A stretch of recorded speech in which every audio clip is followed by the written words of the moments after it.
उद्यापासून 10वीच्या परीक्षा सुरू होत आहेत। राज्यामध्ये 16 लाख विद्यार्थी परीक्षा देणार आहेत। थोड्याच वेळात बोर्डाची पत्रकार परिषद होणार आहे। ही पत्रकार परिषद आता सुरू आहे सध्या। केंद्र संचालकाकडे देताना त्याचे व्हिडिओ शूटिंग करायचं आहे।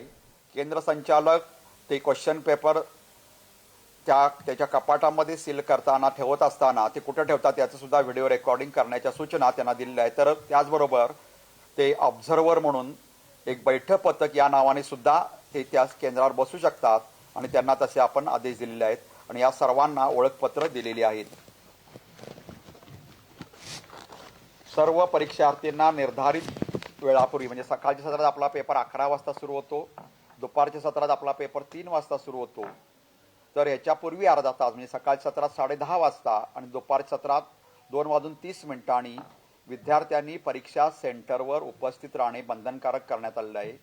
तथापि कोणताही विद्यार्थी काही कारणास्तव 11 वाजेपर्यंत जरी आला तरी त्याला प्रवेश देण्यास सांगितलं आहे, परंतु 11 नंतर आलेल्या विद्यार्थ्याला कोणत्याही परिस्थितीत परीक्षा केंद्रावर प्रवेश देण्यासाठी बंदी घालण्यात आलेली आहे।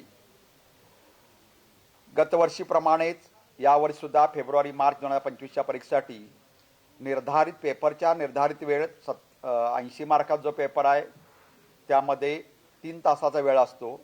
त्यासाठी प्रत्यक्ष वेळ 11 ते 2 असली तरी गेली अनेक वर्षे आपण 10 मिनिटं वाढवून देतो। त्याप्रमाणे प्रत्यक्ष 2 वाजल्यानंतर 2 वाजून 10 मिनिटापर्यंत किंवा संध्याकाळी 3 ते 5 पेपर असेल, 3 ते 6 पेपर असेल तर त्यानंतर 10 मिनिटं कुठल्याही पेपरला प्रत्यक्ष 10 मिनिटं वाढवून देण्याची जी पद्धत आहे ती पद्धतसुद्धा विद्यार्थ्याच्या मनावरील ताण कमी होणे आणि विद्यार्थ्याचा पेपर कव्हर होण्यासाठी 10 मिनिटं नेहमीप्रमाणे वाढवून देण्यात आलेली आहेत।